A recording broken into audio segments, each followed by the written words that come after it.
구원에 이르는 전진하는 믿음이라는 말씀으로 함께 은혜 나누겠습니다. 선포합시다. 구원에 이르는 전진하는 믿음. 한번 나눠서 한번 해봅시다. 제가 구원에 이르는, 그러면 여러분이 전진하는 믿음 한번 외쳐주시기 바랍니다. 한번 주먹 불끈 쥐고서 한번 외쳐봅시다. 구원에 이르는, 구원에 이르는, 할렐루야. 우리 모두가 구원에 이르는 전진하는 믿음을 가지고 살아가는 줄로 믿습니다. 오늘 말씀 중심 주제의 말씀 38절 39절인데요. 우리 38절 39절 말씀 같이 한번 읽어봅시다. 시작. 나의 의인은 믿음으로 말미암아 살리라. 또한 뒤로 물러가면 내 마음이 그를 기뻐하지 아니하리라 하셨느니라. 우리는 뒤로 물러가 멸망할 자가 아니요 오직 영혼을 구원함에 이르는 믿음을 가진 자니라. 아멘. 오늘 말씀 38절 말씀과 39절 말씀을 한마디로 요약하면은 의인은 뒤로 물러서지 않고 구원에 이르는 믿음으로 사는 자라고 할 수가 있습니다. 한 페이지를 넘겨주시면은요, 요약본이 있습니다. 자, 38절과 39절의 한 줄 요약은 뭐냐? 선포합시다. 의인은 뒤로 물러서지 않고 구원에 이르는 믿음으로 사는 자. 자, 의인은 믿음으로 사는 자라고 말씀하고 있는데, 믿음은 어떤 믿음이느냐? 구원에 이르는 전진하는 믿음이다. 할렐루야. 저와 여러분은 날마다 앞으로 전진하는 믿음의 사람 되시길 주님의 이름으로 축원합니다. 불도저 같은 믿음이 되시기 바랍니다. 앞길에 장애물이 있으면 다 밀어버리시기 바랍니다. 또한 39절 말씀 후반부를 보면은 우리의 믿음이 구원에 이르는 믿음도 있고 구원에 이르지 못하는 믿음도 있음을 가르쳐 증거하고 있습니다. 그래요. 구원에 이르는 믿음이 있으면은 구원에 이르지 못하는 믿음도 있는 줄로 깨닫기 바랍니다. 자, 그렇다면 오늘 말씀을 통하여 뒤로 물러서지 않고 전진하는 믿음, 구원에 이르는 믿음은 무엇인지 한번 살펴봅시다. 첫째, 진리를 아는 지식을 받은 후 예수를 부인하지 않는 믿음이 구원을 이르는 믿음, 전진하는 믿음인 것입니다. 선포합시다. 진리를 아는 지식을 받은 후 예수를 부인하지 않습니다. 여러분, 진리를 아는 지식이라는 것은 예수 그리스도를 믿음으로 구원에 이른다는 지식, 구원이 어떻게 얻어지는지 하나님 말씀, 진리의 말씀으로 얻게 된 지식을 의미하는 것입니다. 오늘 말씀은 특별히 배교자에 대한 경고의 말씀입니다. 이전에도 말씀드렸듯이 히브리서는 유대인 가운데 예수 그리스도를 믿음으로 예수 믿는다는 이유만으로 유대인들로부터 로마 정부로부터 핍박과 환난을 받으니 일상의 삶까지 자유롭지 못하고 어려운 삶을 살아가게 되니 자식 교육을 위해서라도 직장을 위해서라도 예수 믿는 믿음 포기하고 다시 유대교로 돌아가야겠다. 이런 사람들에게 그들의 믿음을 포기하지 말고 예수 그리스도를 단단히 붙잡고 예수가 얼마나 좋은 우리의 믿음의 대상인지를 가르쳐주고 있습니다. 그래서 모세보다 더 좋은 예수, 모세보다 더 위대한 예수, 대제사장 아론보다 더 위대한 영원한 대제사장 예수 그리스도, 옛 언약보다 더 좋은 새 언약의 예수 그리스도, 옛 제사보다 더 좋은 영원한 예수 그리스도의 희생 제사를 우리에게 가르쳐주고 있었습니다. 26절 말씀을 다시 한번 읽어봅시다. 시작. 우리가 진리를 아는 지식을 받은 후 짐짓 죄를 범한 적 다시 속죄하는 제사가 없고. 여러분, 왜 다시는 속죄하는 제사가 없을까요? 이전에 율법의 제사는 예수 그리스도께서 십자가에 달려 죽으실 때 단번에 영원한 제사를 드리심으로 옛적의 제사, 율법의 제사는 폐하여지고 예수 그리스도께서 단번에 영원한 제사를 온전히 이루심으로 옛적의 제사가 필요 없어졌습니다. 그러니까 옛적의 제사는 이제 드릴 필요도 없고 드리는 사람도 없습니다.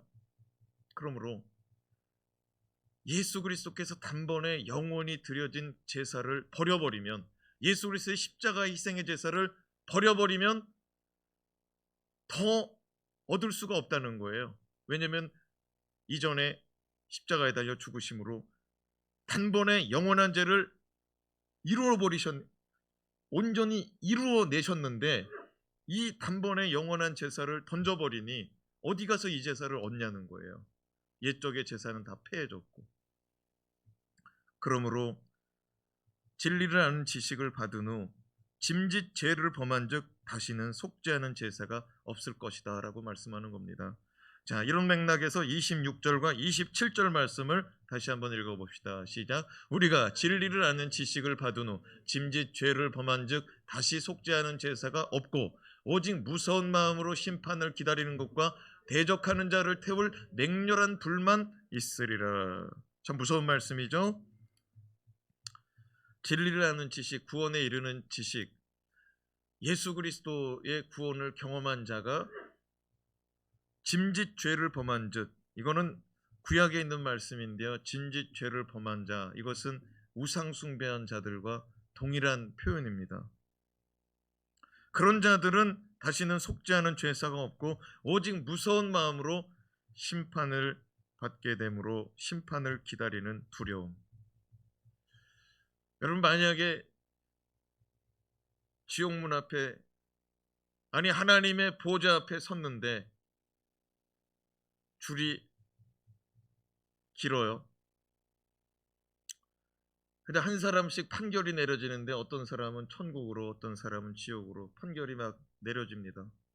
근데 줄이 그냥 길게 서 있는 거죠. 지금도 똑딱똑딱 하면은 사람이 죽어나간다 그러죠. 전 세계의 사람들이. 그럼 이제 천국 들어가기를 원하는 사람도 있고 또 어디 가는지 모르고 가는 사람도 있을 텐데 다 죽으면 하나님 보좌 앞에 서는 거죠. 히브리서 9장 27절에 뭐라고 그래요? 사람이 한 번 죽는 것은 정한 것이요 그 후에는 심판이 있으리니. 하나님 보좌 앞에서 이제 심판을 받고 천국 갈 사람, 지옥 갈 사람, 천국 가는 사람들 중에서도 상급 받을 사람, 그냥 부끄러운 구원 받고 들어갈 사람, 이게 다 가려지죠. 그런데 여러분, 이 구원의 확신이 없는 사람은 이 심판대 앞에서 참 걱정이 많을 거예요. 그렇죠? 저도 이제 코로나 검사를 한번 가다 보니까 영통보건소 앞에 줄이 얼마나 길게 섰는지 2시간을 넘게 서서 기다렸어요. 그건 뭐야? 검사 결과가 음성이라고 나오기까지 얼마나 마음이, 죄송합니다, 마음이 쫄리는지. 그거 이제 음성 이렇게 딱 뜨면 이제 마음이 휴 한단 말이에요.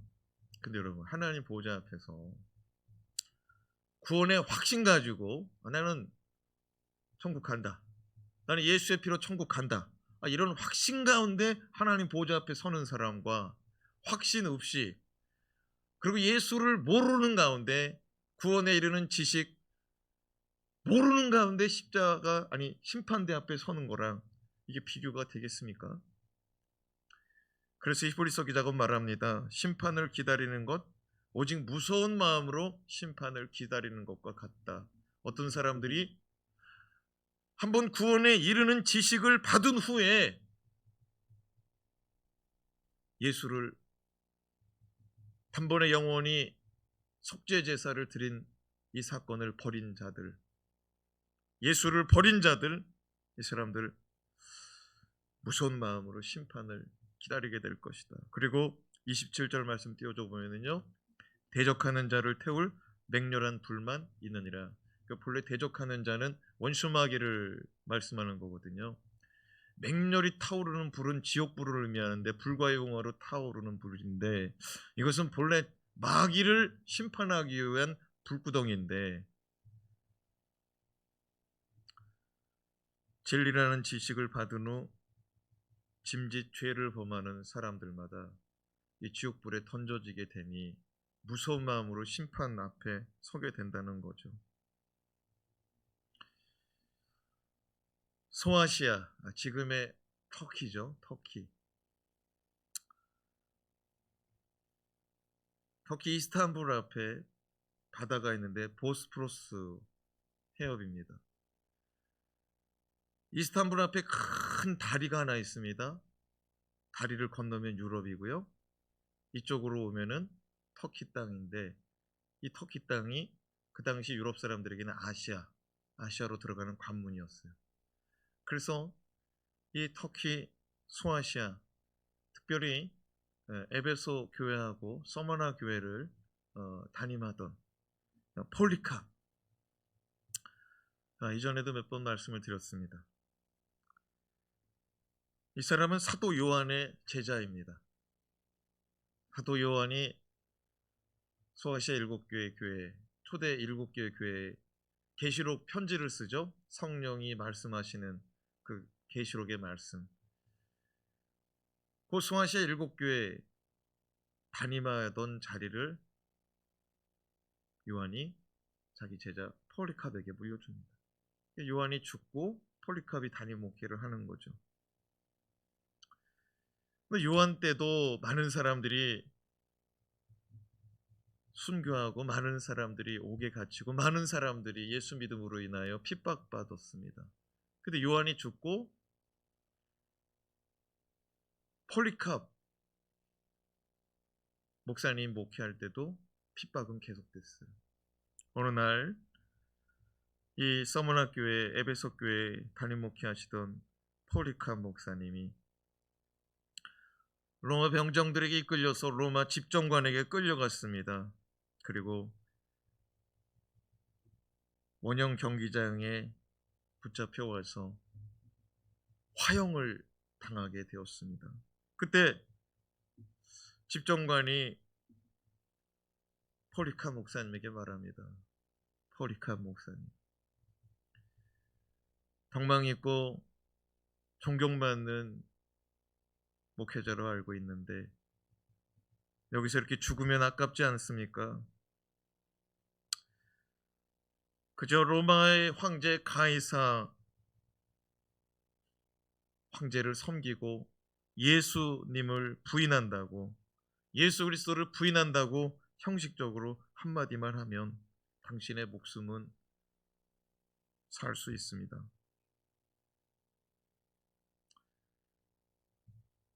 예수 그리스도를 부인하고 황제 섬기겠다고 한마디만 하시죠. 폴리캅 목사님은 로마 집정관에게 이런 말을 남기고 죽었다고 합니다. 나는 지난 86년간, 그러니까 86세에 죽었거든요. 나는 지난 86년간 나의 주 예수 그리스도를 섬겼습니다. 하지만 예수님은 단 한 번도 나를 부인한 적이 없으십니다. 그런데 어떻게 나를 구원하시고 나를 사랑하시고 또 나를 위해 희생하신 예수 그리스도를 부인할 수 있겠습니까? 예수 그리스도는 나의 왕입니다. 이 말을 남겼다고 하더라고요. 폴리캅 목사님은 화형을 당하는데 어떤 이의 기록에 의하면은 펄펄 끓는 황소의 형상의 이 동상에 불이 벌겋게 달아올랐는데 그 위에다가 올라놨다는 얘기도 있고, 또 어떤 기록에 보면은 또 불 붙는 나무 장작 위에 올려졌다는 기록도 있고, 어찌되었든 나무 장작을 쌓아놓은 가운데 그가 산채로 죽임을 당하였습니다.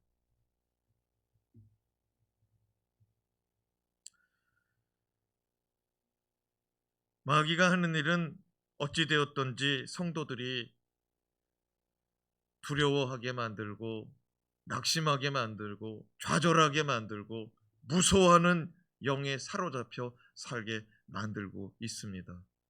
오늘날도 코로나가 왔잖아요. 여러분, 코로나가 무서운 거예요? 죽는 게 무서운 거예요? 가만히 들여다보면 예수 그리스도는 사망 권세 이기셨다고 하고, 병에 걸리면 예수 그리스도께서 고쳐준다고 약속하시고 말씀하셨으니 가만히 들여다보면 사실 무서운 것도 없고 두려운 것도 없는 것인데 우리가 지금 두려움 속에 빠져 있는 것 같아요. 그러나 디모데후서 1장 7절 말씀에 보면 하나님이 주시는 마음은 두려워하는 마음이 아니요 오직 능력과 사랑과 절제하는 마음이라고 했으니 우리가 이 마음을 품어야 될 줄로 믿습니다. 두려운 마음이 들어왔다가도 절제로 끊어버립시다. 절자가 단절할 때 절자잖아요. 여러분 무서운 마음 끊어버리시기 바랍니다. 그럼 어떻게 끊어버리냐? 예수 이름으로 끊어버리시기 바랍니다. 선포합시다. 예수 이름으로 명하노니 두려움은 무서움은 떠나갈지어다. 할렐루야. 여러분 예수님은 우리를 위해서 다 챙겨놨어요. 먹을 거 걱정하지 말아라. 일용할 양식을 구해라. 할렐루야. 여러분 예수님은 영원한 거처도 우리를 위해서 준비하여 주셨다고 요한복음 14장에 말씀하죠. 그렇지 않으면 너희에게 일렀으리라. 내 아버지의 집은 거할 곳이 많도다. 할렐루야. 내가 너희를 위해 거처를 예비하면 내가 다시 와서 너희를 내게로 영접하리라. 할렐루야. 여러분 두려워하지 마시기 바랍니다. 죽는다는 소리가 많이 나오는데 가만 뉴스를 들여다보세요. 요양병원에서 다 죽더라고. 어디서 죽었다고요? 요양병원에서. 예, 가만히 들여다보세요. 뉴스를 가만히 들여. 오늘 몇 명 죽었다고 말하면서 뉴스에서 나올 때 가만히 들어보세요. 80대, 90대 환자들이 요양병원에서 죽었다 이렇게 나와요. 예. 사랑하는 여러분, 그 사람들 다 아파가지고 병원에 들어가신 분들이거든요. 예. 잘 걷지 못하고 혼자서 거동이 안 되는 분들이 들어가셨거든요. 사랑하는 여러분, 많이 노쇠해지고 많이 약한 상태에 있는 거예요. 여러분 두려워하지 마시고 운동도 하시고 산책도 하시고 뭐 이렇게 피트니스 클럽, 헬스 클럽 가가지고 사람 많은 데 가가지고 막 헉헉거리면서 하지 마시고 동네 한 바퀴 도시고 운동하면서 컨디션도 회복하시기 바랍니다. 집에 들어앉아 있다가는 진짜 큰일 나요. 운동도 하시고 집 청소도 그냥 과감하게 해버리시기 바랍니다. 집 청소하면 땀이 뻘뻘 나잖아요. 운동을 삼으시기 바랍니다. 미안해요. 별로 은혜가 안 되는 소리를 한 것 같아요. 여러분, 원수마귀는 하여튼간에 우리를 그냥 낙담하게 만들고 좌절하게 만들고 두려워하고 무서워하게 만들어가지고 예수 믿는 믿음을 포기하게 만들려고 만드는데, 마귀는 결국 계획이 뭐냐? 예수 그리스도를 부인하는 데까지, 예수 그리스도를 포기하고 예수를 버리는 데까지 우리를 이끌고 나아가게 하려고 원수마귀 역사하고 있는 줄 깨닫기 바랍니다. 그래서 사도 베드로는 베드로전서 5장 8절에서 9절 말씀을 통하여 원수마귀에 대하여 이렇게 말씀합니다. 시작. 근신하라 깨어라. 너희 대적 마귀가 우는 사자같이 두루다니며 삼킬 자를 찾나니 너희는 믿음을 굳건하게 하여 그를 대적하라. 이는 세상에 있는 너희 형제들도 동일한 고난을 당하는 줄 알미라. 사도 베드로도 히브리서 기자와 같은 말을 전하고 있습니다. 근신하라 깨어라 마귀를 대적하라. 너희 믿음을 굳건하게 하라. 선포합시다. 너희 믿음을 굳건하게 하라. 사랑하는 여러분, 우리의 믿음은 코로나 시대 속에서 예수 그리스도 단단히 붙잡는 믿음으로 바뀌어야 될 줄로 믿습니다. 진짜 본질적으로 두려워해야 될 게 뭔지 깨닫기를 원합니다. 여러분, 우리가 두려워해야 될 대상은 하나님인 줄로 믿습니다. 베드로전서 말씀 다시 한번 올려줘 보면은요, 9절 말씀 맨 마지막에 보니까 우리가 믿음을 굳건하게 하고 마귀를 대적해야 될 이유가 뭐냐? 이는 세상에 있는 너희 형제들도 동일한 고난을 당하는 줄을 알미라. 무슨 말이냐면 베드로 목사님이 목회하는, 베드로 사도가 목회하는 성도들 지금 고난당하고 있는데 뭐라고 위로를 하냐면은 너희만 지금 고난당하는 게 아니라 전 세계에 있는, 그리고 많은 성도들이 지금 고난당하고 있으니까 너희만 고난당한다고 낙심하지 말고 깨어 있어라, 일어나라, 근신하라, 굳건한 믿음을 회복하라 라고 말씀하고 있습니다. 사랑하는 여러분, 우리는 이 코로나로 인하여서 지금 믿음 생활이 자유롭지 못하는데, 그래도 이 코로나로 인하여 뭐 믿음 이 일상생활이 자유롭지 못하고 뭐 예배드리러 오고 싶어도 잘 못 온다고 낙심할 이유가 없어요. 북한에 사는 것보다 100배는 나은 거예요. 할렐루야. 중국에 사는 것보다 100배는 낫고, 지금 중국은 교회당마다 십자가가 다 떨어져 나갔어요. 우리 예배당도 여기 십자가 있는데 저 자리다가 지금 시진핑 사진 걸어놨다는 거 아닙니까? 십계명 주기도문 사진 그 말씀 걸어놓은 자리다가 시진핑 연설문 붙여놨다는 거예요. 여러분, 선교사들 다 쫓겨난 거 아시죠? 한인교회 목회자들도 많이 쫓겨난 거 아시죠? 중국 지금 난리도 아닙니다. 사랑하는 여러분, 공산주의, 사회주의는요, 종교를 인정하지 않습니다. 신을 인정하지 않습니다. 그 사람들은 무신론자들이에요. 그러니까 여러분, 뭐 우리가 사회주의, 공산주의로 되면은 더 잘 살 수 있지 않을까? 예, 뭐 나눠 쓰고 사니까 더 잘 살 수 있다? 여러분, 그것은 거짓말이에요. 거짓말. 전 세계 공산주의, 사회주의 국가를 보세요. 최고 지도층, 북한 같은 경우는 한 사람만 자유하고 나머지는 자유하지 않다는 사실을 깨닫기 바랍니다. 여러분, 북한에 있는 백성들을 불쌍히 여길지언정 체제를 사모하지 않기를 바랍니다. 제가 오늘 너무 수준 낮은 설교를 하고 있죠? 다 알고 있는데 그래도 여러분, 우리가 늘 깨어 있어야 될 줄로 믿습니다. 그래서 베드로가 하는 말씀이 무엇이냐? 너희 형제들도 동일한 고난을 당하는 줄 알기 때문에 너희도 이거 너무 힘들어하지 말라는 거예요. 여러분, 우리만 힘든 게 아니고 지금 코로나로 전 세계에 있는 모든 교회, 모든 성도들이 자유하지 못한 가운데 예배드리는데, 그래도 이렇게 예배드릴 수 있으니, 예배당에 나와서 예배드릴 수 있고 온라인으로 예배할 수 있으니 은혜로 받읍시다. 지금은 초대교회 같이 물리적인 핍박, 직접적인 핍박, 옥에 갇히고 또 목숨이 날아가고 목이 잘리고 창에 찔리고 십자가에 거꾸로 달리고 이런 일은 없지요. 그러나 지금은 우리는 그런 물리적인 핍박은 없더라도 사회적이고 또 간접적인 핍박은 받고 있는 것 같습니다. 지금은 예수 믿는다는 말을 하기가 상당히 어려운 시대가 되어버렸습니다. 예배드리고 왔다는 말을 하기가 상당히 불편한 시대가 되어버렸습니다. 이것도 어떻게 보면은 예수 믿는 어려움이고 예수 믿는 고난이죠. 얼마 전 어느 성도님께서 이런 기도 부탁과 함께 간증을 하셨습니다.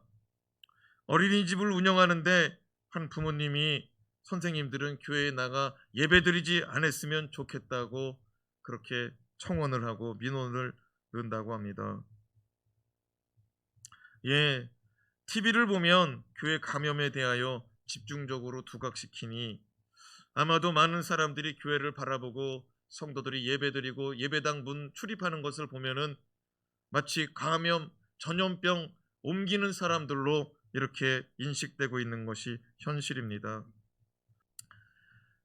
이제 이 유치원 운영하는 원장님, 집사님이 참 고민이 많습니다. 예, 교회 가서 예배드리지 말라는 거예요. 예, 참 이분이 그냥 수차례 그렇게 요청을 했나 봐요. 예, 그러니까 마음이 이제 참 고민이 되죠. 예, 그런 가운데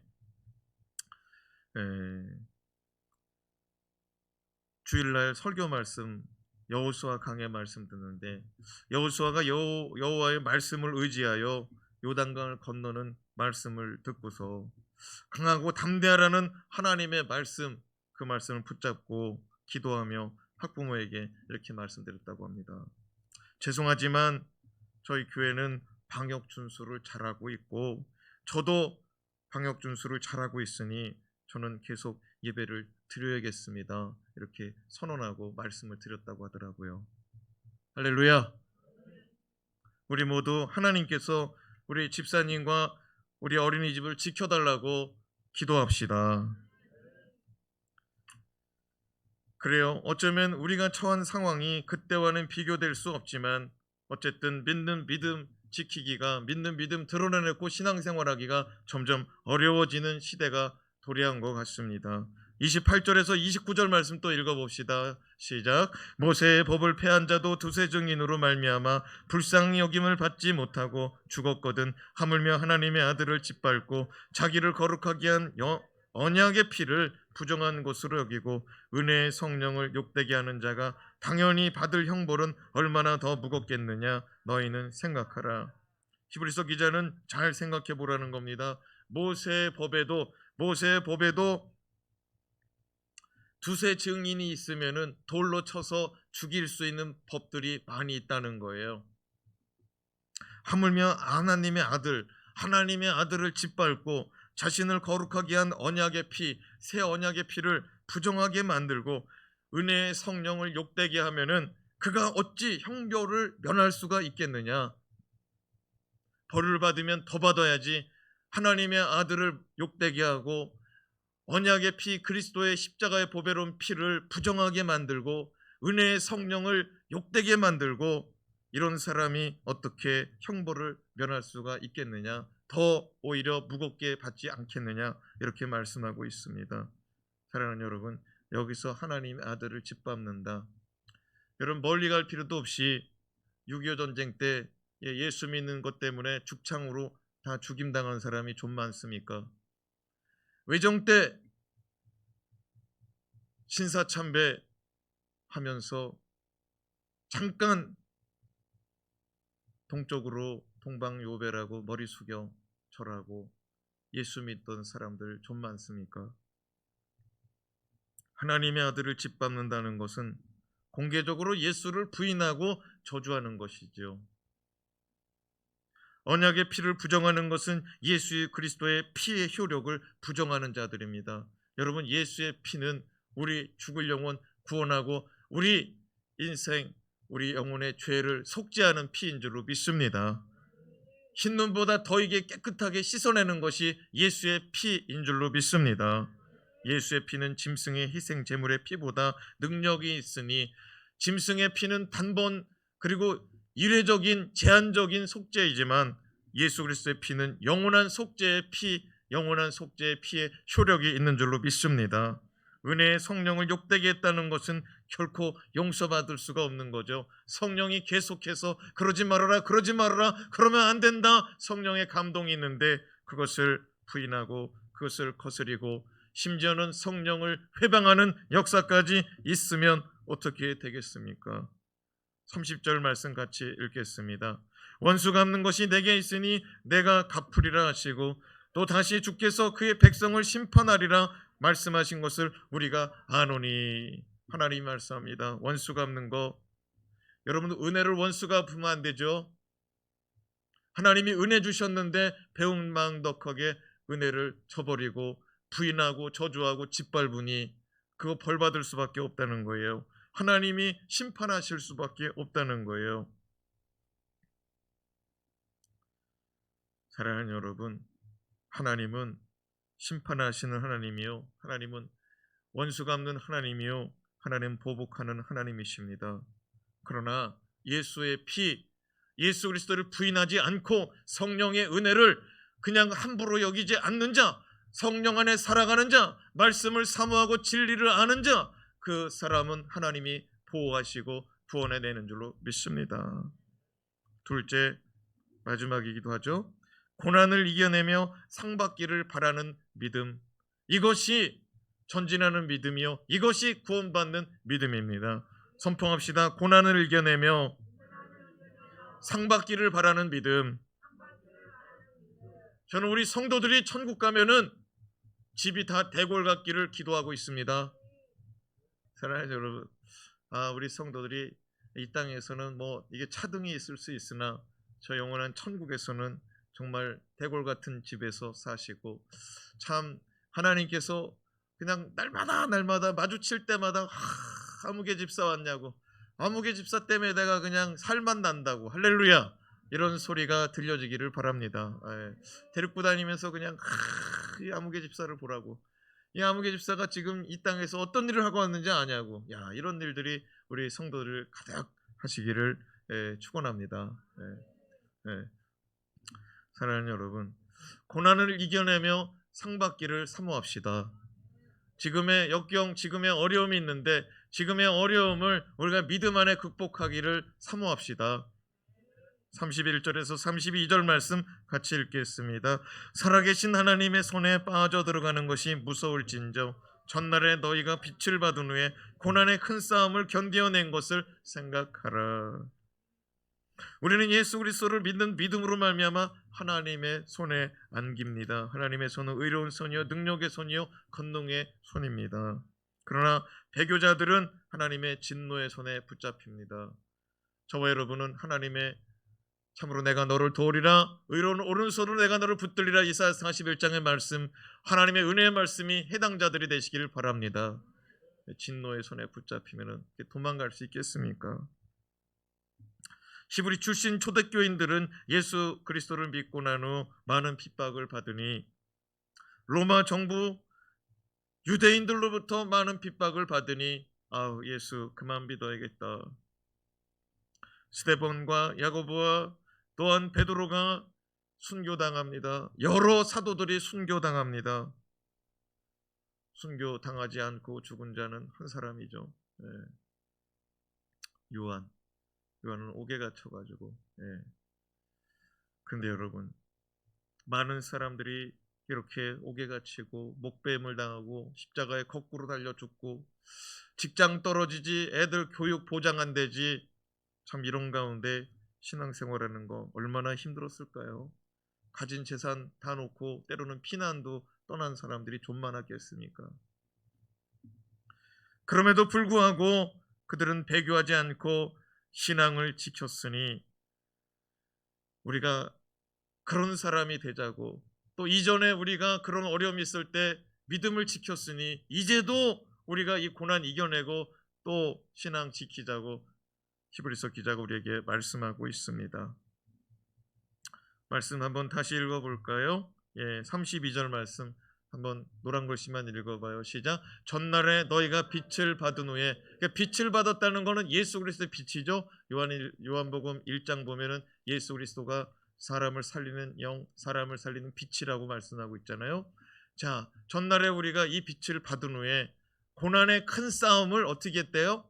견디어낸 것을 생각하자.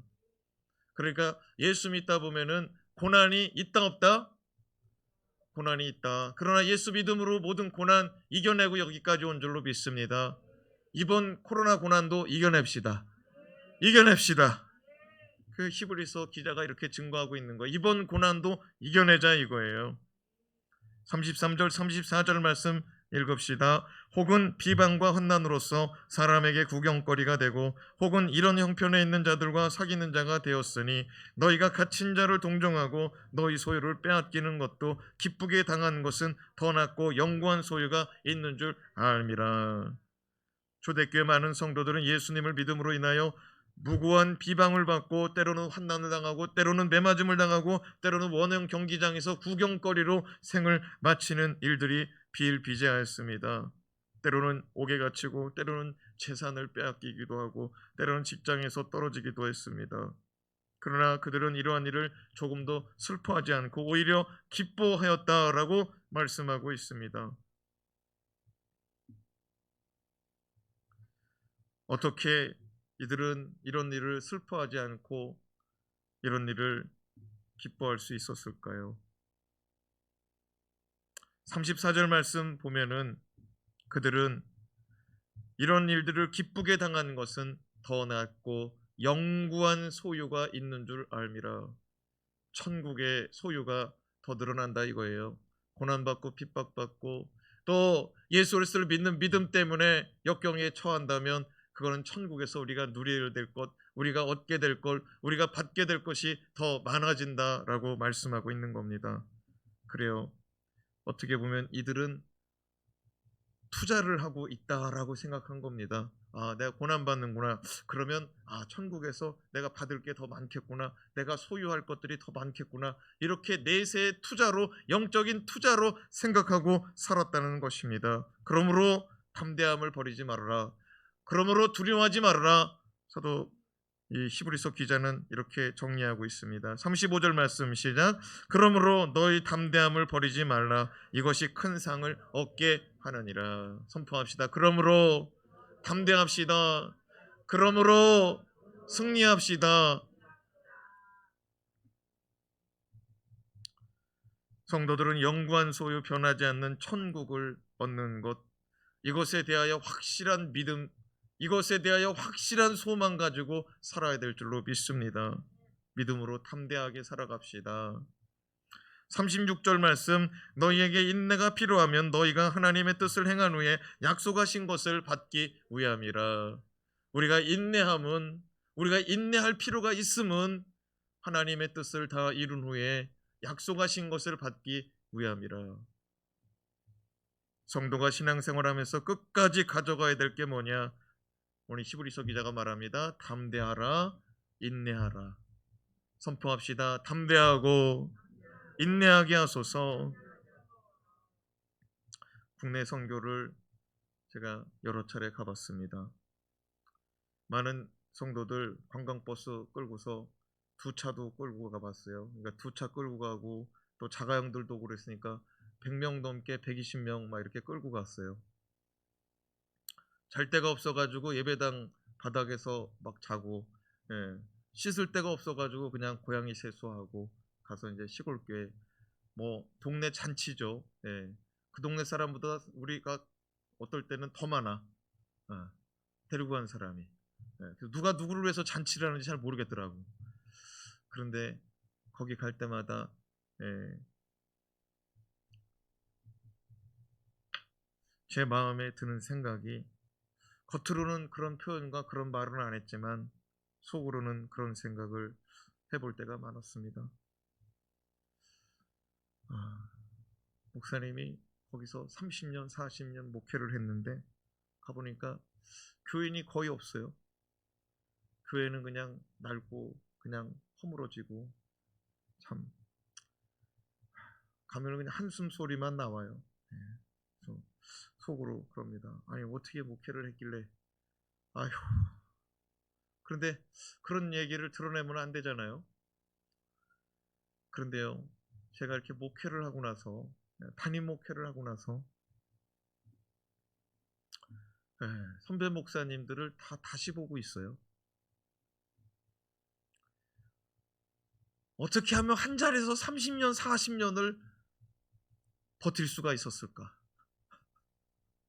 목회의 질, 목회의 양이 아니라 그냥 한 자리에서 그냥 주님 바라보고 그 어려운 환경에서 목회를 던지지 않고 어떻게 그 자리에서 충성할 수 있었을까? 이런 생각이 많이 들게 되더라고요. 사랑하는 여러분, 주님은 우리한테 너 빌딩을 올리고 왔냐? 너 몇 층짜리 건물을 짓고 왔냐? 너 교회 평수가 몇 평이냐? 이렇게 물어보시는 분이 아니라 내가 맡겨준 양 잘 돌보고 왔느냐? 내가 맡겨준 양 잘 먹이고 잘 치고 잘 돌보고 왔느냐? 이렇게 말씀하시는 분인 줄로 믿습니다. 예, 제 친구 아버지가 섬에서 목회를 했어요. 예, 전라도 그 어딥니까? 예, 진도, 거기 큰 섬이 이제 진도잖아요. 그 진도 주변에서 목회를 했는데 거기가 섬이 엄청 많더라고요. 예, 저는 진도만 있는 줄 알았더니 배 타고 다니면서, 통통배 타고 다니면서 목회를 하는데 섬을 막 한 10군데 이렇게 다니면서 목회하는 거예요. 혼자서 그 교회를 아침 몇 시부터 막 저녁 때까지 예배 인도를 하는 거예요. 배 타고 다니면서, 목사가 없으니까. 그런데 그렇게 목회하시고 참 후임이 없는 거예요. 후임이 없어. 나이가 많으셔가지고 아버지가 이제 거반 이제 죽게 돼가지고 나오셔가지고 목회하다가 죽었어요. 그럼 어머니가 남았는데, 사모님이 남았는데 두 눈이 이제 안 보이는 거예요. 그거 치료, 병원 가서 그거 백내장, 녹내장 왔을 때 딱 그 레이저 치료 받으면 금방 되잖아요. 근데 그거 시기를 놓친 거예요. 왜 그랬냐고 물어봤더니 이 목회하다가 나오면은 이 교회들을, 성도들을 돌아볼 수가 없다는 거예요. 그러니까 그냥 자리를 비울 수가 없는 거예요. 거기서 그냥 몸이 부서지도록 그냥 통통배 타고 목회하다가 그렇게 그냥 두뇌가 몸을 그냥 다 사리지 않고 헌신하셨어요. 그런데 문제는 이제 이분이 이제 나이가 들고 이제 병으로 인해서 나오게 됐는데 거기 들어갈 젊은 목회자가 없는 거예요. 나이 드신 분은 뭐 갈 생각도 안 하고 그렇게 탄식하고 있는데 그 집 막내딸하고 사위가 들어갔어요. 그 집은 딸만 5인데 다 목회자 집안. 하나가 아들이 하나 있구나. 사랑하는 여러분,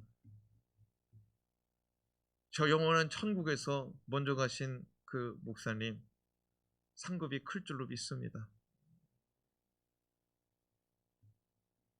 이 땅에서는 우리가 출세와 자랑이 참 그게 좋은 것 같지만 저 영원한 천국에서는 그게 얼마나 큰 자랑이 될지 모르겠습니다.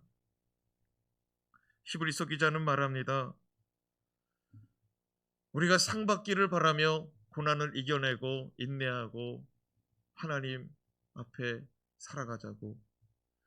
구원에 이르는 믿음 포기하지 말고 전진하는 믿음, 날마다 앞으로 나아가는 믿음 가지고 살아가자고 우리에게 권면하고 있으니 이 어려운 시대에 두려워 말고 놀라지도 말고 참으로 내가 너를 도우리라, 나의 의로운 오른손으로 내가 너를 붙들리라 약속하신 말씀 붙잡고 승리합시다. 그리고 세상에서 사람들이 믿는 믿음 때문에 싫어하고 또 세상에서 우리가 예배드리는 것 때문에 참 불편해할지라도 우리 예수 그리스도 포기하지 말고 예배 포기하지 말고 살아갑시다.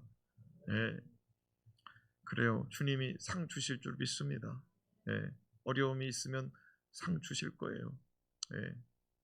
저는 우리 성도들이 다 잘 됐으면 좋겠어요. 네. 우리 성도들이 다 믿음이 자라나서 정말 귀한 믿음으로 살아갔으면 좋겠습니다. 기도하겠습니다.